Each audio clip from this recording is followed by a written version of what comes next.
Guys আমি আজকে রান্না করব এই যে বেগুন আলু দিয়ে রুই মাছ দিয়ে চচ্চড়ি। আমি এখানে দিয়ে দিচ্ছি যে লবণ গাইস, তারপরে দিয়ে দিলাম হলুদ গাইস, তারপরে যে গুঁড়া মরিচ দিয়ে দিয়েছি,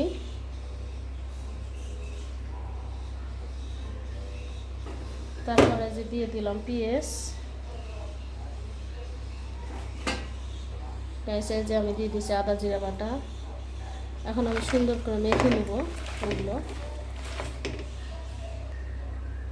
গাইস। এই যে তেল দিয়ে দিলাম গাইস। এই যে আমার চচ্চড়ি মাখা হয়ে গেছে। এখন আমি পানি দিয়ে দিব।